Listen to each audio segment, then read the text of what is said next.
Hey, what's going on, guys? My name is Brandon. Welcome to audioaddictionmedia. Finally, it's album reviews. You can find our band interviews and you can find live coverage of the concerts that we get. Hopefully, we'll be back out doing that. Hopefully, you all are staying safe. If you're new to the channel, I do a lot of this sort of content, and I'll probably be punching more out of it and for the time being.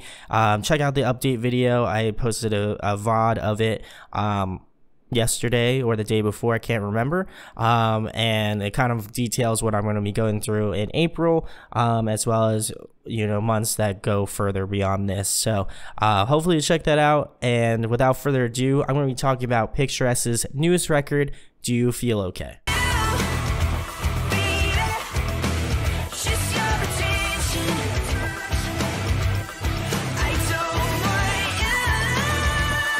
So I had the privilege of checking this record out super early last year when they were on their headliner with Makari.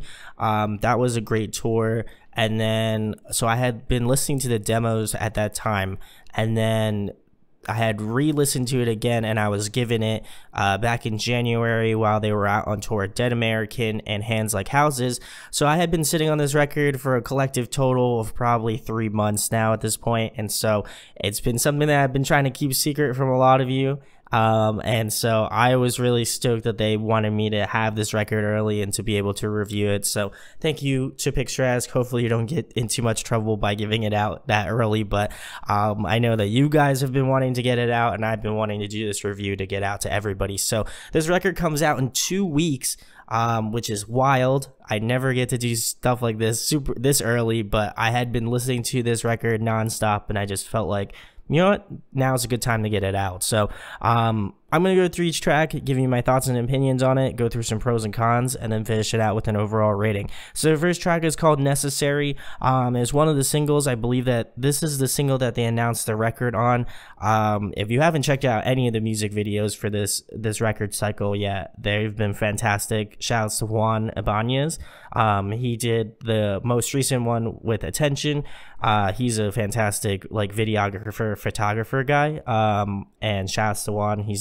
He's helped me out a little bit, so I gotta give him that shout. But he's done a lot of their current music videos, which is really cool. But getting back to the track, if you've been kind of out of loop in terms of this band for a little bit, these tracks might surprise you a little bit, as I feel like that is just par for the course. But I love this sort of electronic intro, the way that they are able to kind of pull influences, and we talked about it in our most current interview, which is interview number 3. So if you haven't checked that out, go do so. It was a good time. But they were talking about just kind of pulling from different influences. A lot of their stuff that they listen to that's not post-hardcore, not like rock music. It's a lot of like rap and hip-hop and and definitely like some pop stuff in there. So I feel like a lot of the tracks that they were writing, especially on this record, feel a lot more like pop polished, if that makes sense. They definitely pull from more of a pop background, the way that the songs are structured, the way that kind of the hooks arrange and stuff like that, which is really cool. And I think that it lends themselves to do something that's just a little bit different from like past work. I understand, I love the past work as well, but I feel like, considering how much time has passed since, you know, since Back to Beautiful back in 2017, you know, there's a lot that's changed, influences change, stuff like that, and I feel like this is where you'll hear most of the influence change. Kyle really does a fantastic job on the vocal department in this track. I like how he shows off kind of his highs and lows and his range throughout. I also like that he's really included and really continued to do kind of that sort of gritty touch that he's had in like previous work, like the Monstrous EP, Back to Beautiful, even in their self-titled EP back in 2014. He's really been able to kind of keep that and utilize it and hone it into his music. You can hear that a lot in the second verse of this track. if you're more curious on the placement of the grit, but I really appreciate that as well. The track is super catchy. It has a different sound, like I said, if you've listened to older material, but I would definitely go into this record with open ears. It's something that I feel like a lot of people may be, turned off by, especially if you've listened to the singles, but I would give it a listen. There's some really just fantastic work that they've done on this record, and I'm not just saying that because they're my friends. I really do feel like the songs are really extremely well written, and they have that kind of like pop touch that I feel like maybe older material wouldn't lend itself well to. But getting to track number 2, it's Attention. This is another one of the singles, the most current one, and when I remember listening to this in my car, and I love this one from start to finish. I still love this one from start to finish. I think this is one of the best songs off the record, hands down.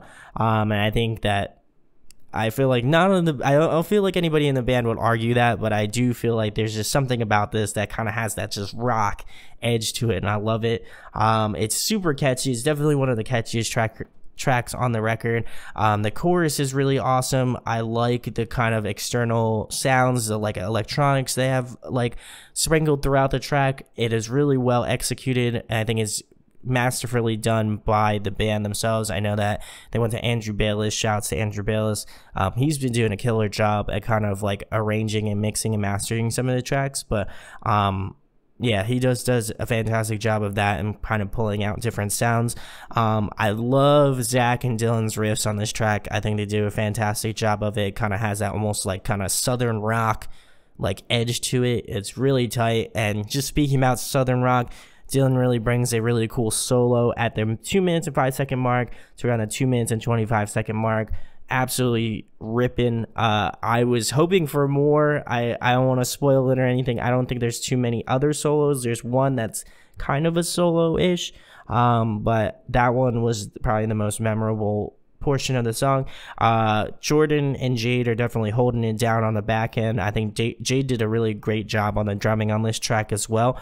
He's not too like extra with his drum fills. He just kind of stays in the pocket pretty well, and then kind of does some really nice fills that really accent the track overall pretty well. I think instrumentally is probably one of my favorites, and I think vocal delivery wise, I think it's also one of my favorites as well. I just think overall the track is just super well executed, and I just like that they just went absolute ham on this track. It's super tight. So we're gonna move into track number 3, which is Swipe. This one I believe was the third single or the third music video that was released, I'm pretty sure.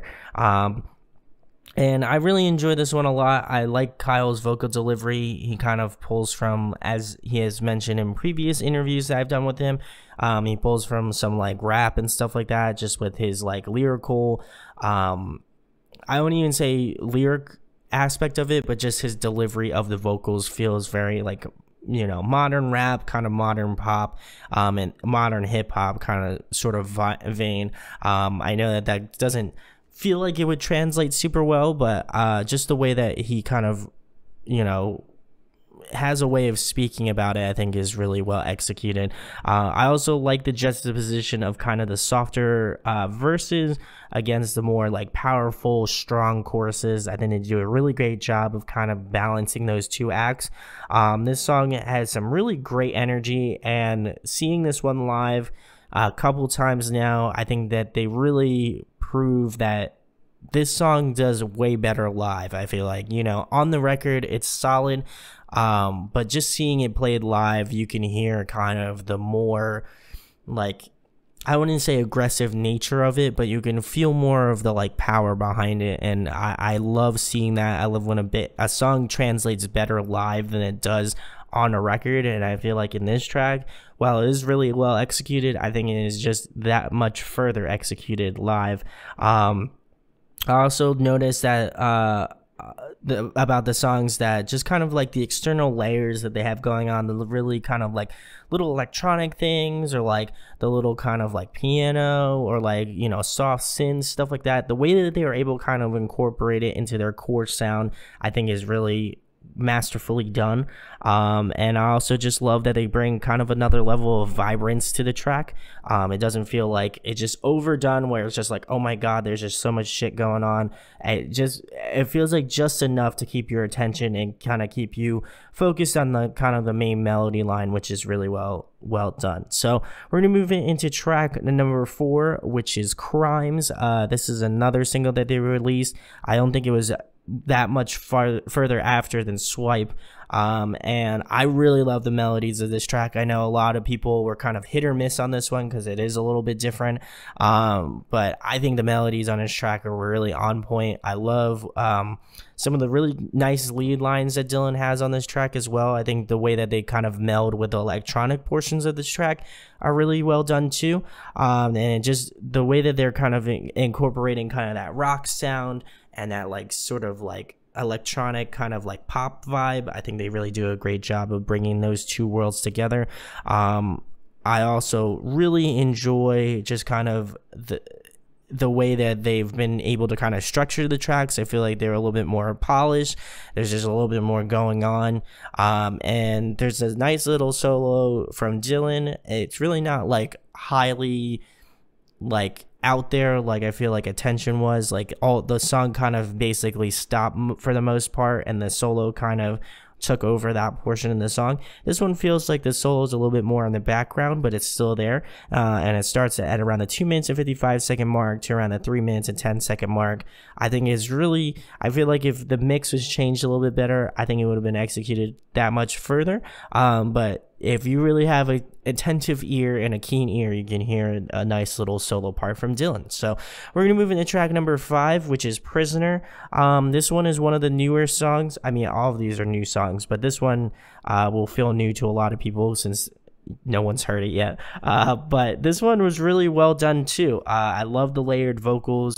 I think the way that kind of Kyle does the like kind of lower register portion in the track, and then he also does the higher register, like kind of almost borderline like falsetto. I think that is really well executed in the way that they are able to be layered on top. I think it just shows off his ability as a singer to do that low end and have that like low end, like I wouldn't say rumble, but it has that low end sort of like quality to it. And then also to do kind of the high falsetto, the stuff that you know him for. And for them to kind of just mesh together and be melodically beautiful, I think that is really awesome.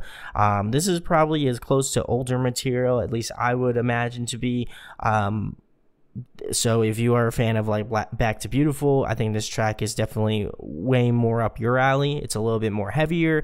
It's a little bit more like kind of borderline post-hardcore rock. I wouldn't go as far to say it is like older material, but I think it is within an nth degree from older material. I love the bridge in this track. I think that was really just masterfully done. I think Kyle's register and that portion of the track is awesome, and I love Jade in this track. I think the way that he's been able to kind of like maneuver around different things, and just the way that he's been able to kind of have these fills but also be like really straight into the point on a lot of the drum parts, I think is really well done. So shouts to you, Jade. But I really liked his work on this track. So we're gonna move into track number 6, which is Okay. I feel like this is almost a title track Do You Feel Okay to the record, but I would say it's I would say it is kind of in a sense, but overall this one I actually like the least out of all of them. I didn't tell the guys, I wanted to be that positive vibe, but this one at first, when I first listened to it, I was not a fan of this one at all. Then I went to re-listen to it in January when I got the record, and you know what? I think that over time, and I've had this for 3 months, this one's really grown on me. I think the kind of delivery that Kyle does was a little bit off to me at first, but just given the way that their sound has kind of evolved, I feel like this one feels right up their alley. It doesn't feel out of place at all. While the track is a little bit on the slower side, I think it allows you to pick off the little subtle nuances that make this track kind of low-key really well executed. I would say probably my favorite portion is Jade. I think his drumming on this track was really well done. There's parts where he really kind of allows the space to kind of grow, but there's also parts where he has these really momentous fills that really make the track unique, and they don't feel like, again, they're out of pocket. They feel like he's doing these fills and they go right into the next portion of the track. There isn't just kind of like this external thing where he's just going at it on the drums and it just kind of takes away from the whole thing. It just the way that he's done it is really tasteful, and especially on this track in particular, he has some really tasty fills, and this one I feel like he'll be extremely underrated on. So if you want, go listen to this one when it comes out in 2 weeks, and you can tell me if I'm right or wrong about that. But probably another big thing that I enjoyed was Kyle's delivery, like his passion behind it. There's just something really powerful about this track. While I didn't really get it at first, now I can kind of see, like, looking back at it, I think that just the way that he comes about it and just his vocal delivery was really well done. I think overall this one was definitely a rocky start for me initially, but I think as the song goes on, it definitely lands more smoothly. As the more times I've listened to it, it's definitely a grower track for those who are, interested in knowing if it is or not. So we're gonna move into track number 7, which is Holding Me Down. I really enjoyed this one. I know that I had made a comment literally minutes ago about how I didn't really enjoy the sort of slower delivery, but this one I think lends itself to that slower sort of like build, that tension, and I think it just works better in this sort of formulaic delivery that they've been doing recently, where a lot of the verses kind of feel a little bit more softer, a little bit more melodic. They're able to kind of experiment a little bit more, and the choruses have more of a punch. They're a little bit more divisive. They deliver a little bit more, and so the way that they are kind of able to transfer both of those things into one track, I think is really well put together. I think much in the same reason why I liked OK. I think that Kyle's vocal delivery just really builds up this kind of emotional, like mountain to climb, and once you get to the chorus, it's like hitting that peak. I think that they really do a strong job of creating big choruses that I felt like maybe was lacking in prior material. And the second verse was really cool as well. I like the cool kind of vocal variants that they have going on. Every track, and I think every verse doesn't have the same things going on for it, which doesn't make it kind of sporadic. It kind of brings out a lot of the more interesting qualities of it, and I think it largely shows off a lot of Kyle's vocal delivery and capabilities. It just feels a little bit more emotive, and I really enjoyed this track for what it is. I think, again, this one's going to be a very sleeper sort of track. And then another really cool feature, another cool little thing that they did was in the bridge, it feels kind of Black Bear-ish. And I know that they covered Do Re Mi, so that kind of is like a callback to one of the covers they did. But I don't know if that was necessarily intentional, but that was kind of the vibes that I was getting from it. So we're going to move into track number 8, which is Glass House. And I gotta tell you, I love this track. This one's probably my favorite one, maybe excluding Attention and maybe another 2 later on. But this one, oh my god, they're pulling that 1975 vibe to it. It's really got this sort of like catchy kind of like, I don't even know, like this pop vibe to it that is really unexplainable. And I feel like a lot of kind of post-hardcore bands are doing this. I know, like with Dayseeker, they kind of I know that they speak a lot about 1975 and that sort of like 80s pop kind of pop vibe to it, and I feel like this one pulls from that as well. The Midnight, I know a lot of people talk about too, and they have that sort of vibe as well, and that I feel like they're kind of channeling that in this track. Their production on this track is absolutely killer as well. The little synths, the little things, just the little things in this track really make me love this track a absolute ton. But I love Kyle's vocal delivery in this track. I think overall the whole thing's just super catchy, probably one of the catchiest tracks off the record, and then just the way that the chorus kind of drags everything in, and it's just super well executed. I'm really excited for a lot of people to hear this one. So we're moving to track number 9, which is Pray. This is the first single that they had released. prior to any sort of like record or anything. That wasn't even it. I don't even think that was, I think it was a thought for them, but maybe not for the fans. I would assume that they were thinking of some sort of like EP or record, but this one was interesting. I think even upon first listen, and I can kind of go back and remember the first time that I listened to this, but I was really kind of turned off at like the first like rap, like hip hop style delivery that Kyle's doing. But now looking at it and kind of in the context of the record, it makes sense now. So I have to respect that. Also the sort of darker tonality of this one feels a little bit different from a lot of the other tracks on this record. And I think that it shows because I would assume it was probably more earlier on, where they were kind of trying to find their sound and really kind of encapsulate everything. And so you can hear it in a track like this. I think that the just kind of the more pronounced vibes, more specifically like older material, and as I had mentioned prior, I feel like this one's kind of like the transitional song. You know, you can hear that in the chorus where they're kind of going more like post-hardcore, but in the verses, they're changing it up. I also love that Jordan has more of a pronounced role in the verses, which is really tight because I feel like his bass playing is really well done throughout the entire record, but I think that it, just because of the mix and the way that it sits in the mix, it kind of feels like kind of in the background, and this one, it feels a little bit more forward and a little bit more focused. I also really love the nice little drum fills that Jade has going on in the bridge. I think that was really well executed as well. And overall, I think this was a solid track. I don't think this one out of the singles is my least favorite. It might be just because I wasn't feeling this one as much at first, but now it's grown on me. So I definitely, I feel like I'm kind of mixed on this one. But the next track number 10 is Say It Like You Mean It.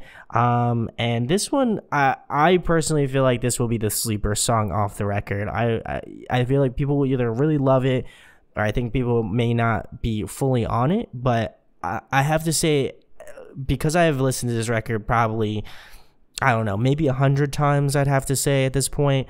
I love this one. Instrumentally, I think it's really solid. It's a little bit more on the softer, reserved side. But I think that the way that they're able to show restraint is smart. Like, it doesn't feel like they're just like, oh, well, we're just holding back because we can hold back. It definitely feels like there's a reason behind it, and I think it has a lot to do with kind of the delivery of the song. Like the verses are very soft. They're a little bit like less in your face, and the chorus really just kind of hits, you know? And I feel like that's kind of the trend for a lot of the songs off this record, but this one I think was executed the best. It does have some older school vibes. I'd say a little bit of Back to Beautiful as well. I am just going to be referencing that a lot because it has both the two EPs, so if it would feel redundant to, you know, talk about the EPs if they're already on the record. But anyway, I digress.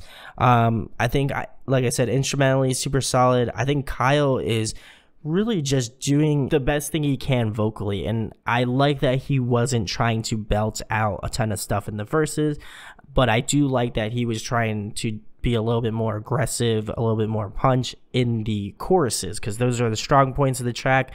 And I think he really kind of lets loose in that, which is really well done.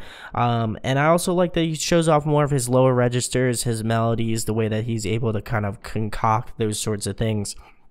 I think really speaks a lot of volumes in a softer, more kind of focused track. So really enjoyed this one a lot. I would say this one's one of my favorites as well, and one of those sleeper tracks off the record. So we're gonna move into track number 11, which is Day by Day.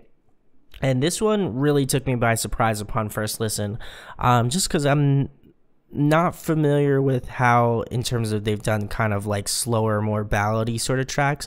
And this one feels that way. Again, I think this will also be kind of a sleeper track. But I think the biggest drawing point of this track is just how emotive it is. Kyle I feel like he put a lot of emotion into this song. You can hear it, you know, and there's just a lot of just emotional value to this track that I really can't put a rating on, you know. There's just something about it that just hits me a little bit different whenever I hear this song. But every time it comes on, I have that sort of, I get those like chills and stuff, you know, this, when you listen to a song and you get that certain way about it. This one feels that way, and I just love the vulnerability of it. I just love the kind of quality of how, like, kind of how soft it is, you know, just with guitars. There's like some minimal drumming, there's a little bit of like electronic accent, but there isn't much. So most of it is just guitar and Kyle singing. And you know, I don't remember them doing a track kind of reminiscent of that, maybe excluding kind of an instrumental song. So I really appreciate that. And also, I just feel like, you know, it opens up a new opportunity for them to kind of do a song like this on maybe future music, you know, whether it be an EP or another album. So I really enjoy that. I enjoy the aspect of them keeping it kind of fresh and, you know, like, you know, just vulnerable. You know, I feel like there's not a lot of bands. I feel like there's a lot of bands that do it in this genre. But I feel like this one was executed in some of my favorite fashions. So, some pros and cons. I'll go through some cons. I wish there was a little bit more callback. I think a lot of people, unfortunately, going to be turned off by this record because it is so different from past work. And I know I've seen it in comments and stuff. And, you know, for me personally, just knowing them, I know that they have changed so much as artists, and not everybody's going to be listening to the same stuff. So I would love to hear how they're doing stuff and how they kind of incorporate different stuff. Sure, would I love more callbacks to Back to Beautiful? Absolutely. But I feel like the way that they're going with stuff and the direction that they're going into is more likely going to be going down this path of being more rock with a little bit more pop elements and some post-hardcore like sprinkled in here and there. You know, I know that they want to kind of get away from that. I don't even necessarily think it's because of a cash grab sort of scenario. I really do feel like they want to create something that they're proud of, something that they enjoy playing, and something they can have fun with. You know, a lot of the songs of these records are really fun. They're a little, you know, a little bit more poppy, but I really enjoyed them. Overall, I think some pros that I have about it, I think it's pretty diverse. You know, obviously there's a lot more electronic elements, but I think the way that they've been able to kind of do different things with their songs, I think like Swipe and like Pray have more of that kind of like hip hop and sort of rap elements to it. Attention has that sort of straightforward like rock and roll vibe. Prisoner has a little bit, Prisoner and I'd say It Like You Mean It kind of have that sort of like old school vibe. Glass House kind of has more of a poppier sort of vibe. So the way that they've kind of been able to kind of differentiate between different like musical styles, I think has been really awesome. I think this record is a little bit more cohesive than previous work. You know, there's something about it, especially with keeping kind of the more electronic flair throughout the entire record. I think that's allowed it to be more cohesive. And I think just the utilization of more external instruments and the way that they're able to kind of do those things live with backtracks, I think adds to a fuller sound, and I think that's really well executed, and you really can't hate them for doing that. And then the last thing I'd have to say about it is that this record is super catchy. I think that if there's one thing you'd have to take away from this is how catchy this record is. It's super freaking catchy, and each track I put on, I think at this point I know most of the lyrics, so really have to say how much I enjoy it. But yeah, so overall, I really feel like what they did with this record, while it is different, it's something I enjoy. It's something that I honestly, truly go back and listen to every once in a while, because there are still records that still have to be reviewed. But I really feel like this will be still in my rotation as a solid record. So my overall rating for Picturesque, do feel okay. I'm going to be giving it a 9.6 out of 10. I think it is really well done. There's a lot of really great catchy elements to it. I think that the way that Kyle's been kind of able to transition between the two with incorporating different like vocal techniques, the way that he's able to kind of expand his register, whether it be kind of doing more of the like slower stuff, being like okay, Hold Me Down, Day by Day, you know, some of the more softer songs, and then he has kind of his heyday with tracks like Pray, Swipe, Attention. You know, you can hear those kind of big, powerful notes that he hits, and also the kind of like softer, more melodic stuff that he does throughout the record. I think instrumentally, it's really solid. I think the whole band itself do a really great job of, you know, going with that sort of change of sound. And so I think it's really well done. I know that a lot of people aren't going to feel the same way about it, but I would hope that you at least give this record a chance and a listen. So let me know in the comments what you think about it. As I mentioned, the record won't be coming out until the 24th of April, so you still got some time. But if you haven't already, check out all of the singles that I had mentioned in this review.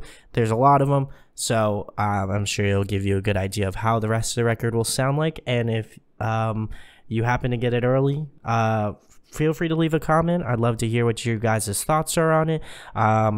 You know, if you have any other albums to recommend me, leave them in the comments too.